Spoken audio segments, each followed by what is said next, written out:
اعوذ باللہ من الشیطان الرجیم بسم اللہ الرحمن الرحیم وَإِذْ قَالَ رَبُّكَ لِلْمَلَائِكَةِ إِنِّي جَاعِلٌ فِي الْأَرْضِ خَلِيفَةً قَالُوا وَتَجْعَلُ فِيهَا مَنْ يُفْسِدُ فِيهَا وَيَسْفِكُ الدِّمَاءَ وَنَحْنُ نُسَبِّحُ بِحَمْدِكَ وَنُقَدِّسُ لَكَ قَالَ إِنِّي أَعْلَمُ مَا لَا تَعْلَمُونَ صدق اللہ العظیم۔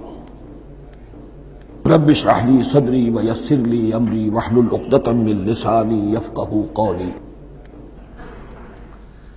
جیسا کہ میں نے عرض کیا تھا، سورہ بقرہ کے پہلے 4 رکوع نہایت اہم ہیں، نہایت جامع ہیں۔ پہلے 2 رکوعوں میں 3 قسم کے انسانوں کی وضاحت کی گئی، 3 قسم کے کردار کے نقشے کھینچ دیے گئے۔ تیسرے رکوع میں قرآن مجید کی دعوت کا خلاصہ آ گیا، توحید فی العقیدہ، توحید فی العمل، یعنی عبادت اللہ کی، ایمان بالرسالت، قرآن مجید کو منزل من اللہ کلام ماننا۔ اس میں اگر شک ہے تو جو بھی چیلنج تھا، اگر واقعتاً تمہیں شک ہے، حقیقت میں شک نہیں ہے، لیکن جیسا کہ تم کہہ رہے ہو کہ تمہیں شک ہے تو کوشش کرو اس کے مقابلے کی ایک صورت بنانا ہو۔ پھر آخرت، جنت اور دوزخ، ان دونوں کا تذکرہ ہو گیا۔ پھر ایک خاص مسئلہ جو قرآن مجید کے اسلوب پر اعتراض کی شکل میں آیا کہ اس میں مچھر جیسی حقیر شے کا بھی تذکرہ ہے۔ اس کی حکمت بیان کر دی گئی کہ تشبیہ اور تمثیل میں ظاہر بات ہے کہ ممثل لہو اور ممثل بہی میں مناسبت چاہیے۔ جس چیز کے لیے تمثیل بیان کی جا رہی ہے، جس شے سے تمثیل بیان کی جا رہی ہے، ان میں مناسبت ہونی چاہیے، اس میں عظیم یا حقیر کا کوئی سوال نہیں۔ پھر یہ بات کہ جن لوگوں کے دلوں میں زیغ ہے، کجی ہے، وہ اس قرآن سے بھی ان کی ضلالت میں، گمراہی میں اضافہ ہوگا۔ جو لوگ طالب حق ہیں ان کو یہ قرآن مجید ہدایت دے گا، اور کن کو اللہ گمراہ کرتا ہے؟ جو سرکش ہے، جو نمبر 1 اللہ سے جو عہد کر کے دنیا میں آئے تھے اس کی خلاف ورزی کر رہے ہیں اور صلہ رحمی کے بجائے قطع رحمی کرتے ہیں۔ اس کے بعد ایک بہت اہم فلسفیانہ بات آ گئی، اور اسی کے ضمن میں میں نے اصل میں یہ ساری بات دہرائی ہے۔ میں نے کہا تھا کہ یہ بات واضح ہوگی آگے جا کر سورہ غافر میں۔ پھر ذہن میں لائیے کہ جب یہ صورت نازل ہوئی ہے، سورہ غافر نازل ہو چکی تھی، لہذا یہاں اجمالی تذکرہ ہے، وہاں تفصیلی تذکرہ ہے۔ اہل جہنم کا قول نقل ہوا ہے، ربنا امتنا اثنتین واحییتنا اثنتین فاعترفنا بذنوبنا فہل الی خروج من سبیل۔ اے اللہ، تو نے 2 مرتبہ ہم پر موت وارد کی، 2 مرتبہ ہمیں زندہ کیا، اب ہم نے اپنے قصور تسلیم کر لیے، تو اب یہاں سے بھی کوئی اور مرحلہ ہے یا نہیں؟ یہاں سے نکلنے کا بھی کوئی راستہ ہے یا نہیں؟ اس سے حقیقت یہ واضح ہوئی، انسان کی تخلیق اول ہوئی عالم ارواح میں، صرف ارواح کی حیثیت سے، اور حدیث میں آتا ہے الارواح جنود مجندہ، لشکروں کی شکل، تمام انسان۔ ان سے عہد لیا گیا الست بربکم قالوا بلی، پھر سلا دیا گیا ارواح کو۔ یہ گویا کہ پہلی موت تھی جو ہم گزار آئے۔ پھر عالم خلق کا مرحلہ آیا۔ عالم خلق میں یہ تناسل کے ذریعے سے رحم مادر میں جب ایک جنین تیار ہوتا ہے تو ایک حدیث ہے حضرت عبداللہ ابن مسعود سے، 4 مہینے کا جب جنین ہو جاتا ہے تو اس کے بعد وہ روح لا کر اس میں پھونک دی جاتی ہے۔ یہ گویا کہ احیاء اولا ہو گیا، پہلی مرتبہ کا زندہ کیا جانا، پہلی موت کی نیند سے جگا دیا گیا۔ اے تازہ واردان بساط ہوائے دل، اب ہم اس دنیا میں اس جسد کے ساتھ زندہ ہوئے، اب پھر موت آئے گی، جسد یہی چلا جائے گا جہاں سے آیا تھا، روح جہاں سے آئی تھی وہاں واپس جائے گی۔ ثم یمیتکم ثم یحییکم ثم الیہ ترجعون، پھر تمہیں اللہ کی طرف لوٹا دیا جائے گا۔ یہ ہے بہت گہرا نقطہ فلسفہ دین کا۔ اس کے بعد مضمون شروع ہو رہا ہے خلافت کا، جس کا اجمالی جو ہے تذکرہ تیسرے رکوع کی آخری آیت میں آ گیا، هو الذی خلق لکم ما فی الارض جمیعا، زمین میں جو کچھ ہے اے انسانوں تمہارے لیے پیدا کیا گیا۔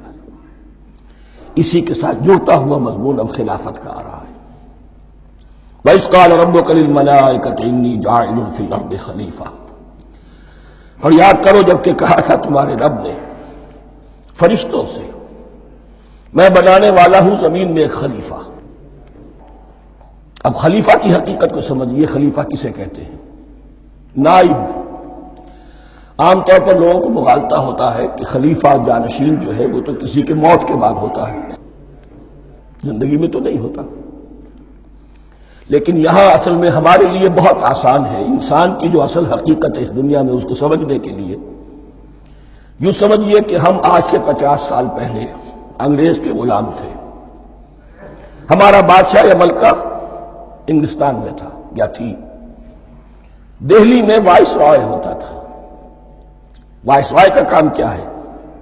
جو حکم آیا ہے ہز میجسٹیز گورنمنٹ کا یا ہر میجسٹیز گورنمنٹ کا جو حکم آیا ہے بلا چون و چرا، بغیر کسی تغیر اور تبدل کے نافذ کرے۔ ہاں جہاں کوئی حکم وہاں سے نہیں ہے تو یہاں کے حالات میں بہترین اپنی رائے قائم کرے، غور و فکر کرے، یہاں کی مصلحتیں کیا ہے، جو چیز بھی امپائر کی مصلحت میں ہو اس کے مطابق فیصلہ کر سکتا ہے۔ بین ہی یہی رشتہ ہے، اللہ ہے لیکن اللہ نے اپنے آپ کو غیب کے پردے میں چھپا لیا ہے۔ زمین پر انسان ہے، اب انسان کا کام یہ ہے جو ہدایت آ رہی ہے اللہ کی طرف سے اس پر تو بے چون و چرا عمل کرے۔ جہاں کوئی ایکسپریس ہدایت نہیں ہے، کوئی واضح ہدایت نہیں ہے، وہاں اپنے بیسٹ ججمنٹ کو ایکسرسائز کرے، اسی کا نام اجتہاد ہے۔ غور و فکر کرے، سوچے، اور جو بات روح دین کے زیادہ سے زیادہ مطابقت رکھنے والی ہو اس کو اختیار کرے۔ بین ہی یہی رشتہ ہے در حقیقت، رشتہ خلافت کہ جو اللہ اور انسان کے مابین ہے۔ اب یہ جو دی گئی ہے یہ حیثیت تمام انسانوں کو دی گئی ہے، پوٹینشلی ہر انسان اللہ کا خلیفہ ہے، لیکن جو اللہ کا باغی ہو جائے، جو خود حاکمیت کا مدعی ہو گیا، گویا کہ وہ باغی ہے۔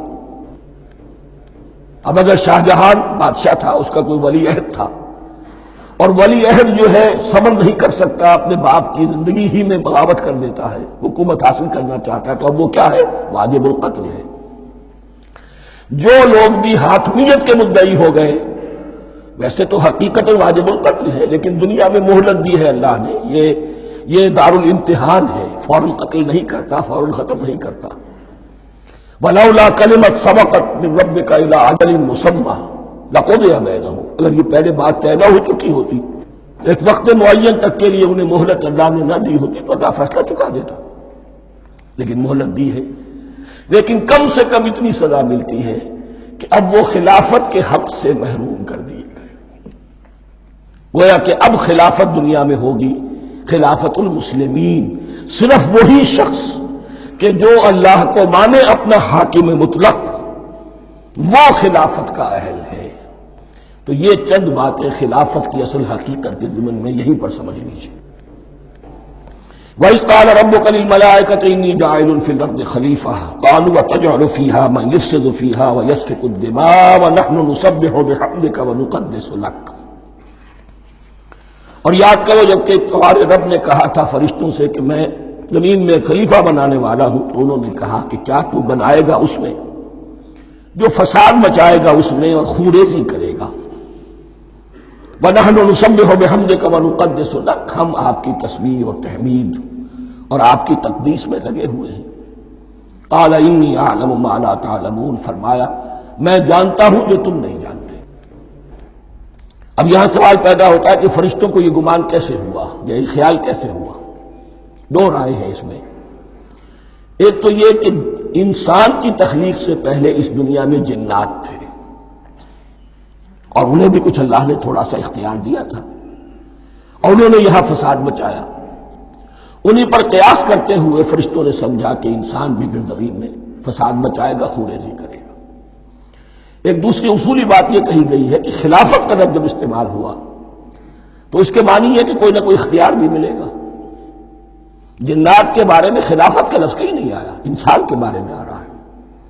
خلیفہ بالکل بے اختیار نہیں ہوتا، جیسا کہ میں نے عرض کیا جہاں واضح حکم ہے تو اس کی تو تنفیذ، جہاں نہیں ہے وہاں اپنی رائے سے جتنا بھی بہتر سے بہتر سوچ سکتا ہو انسان رائے قائم کرے.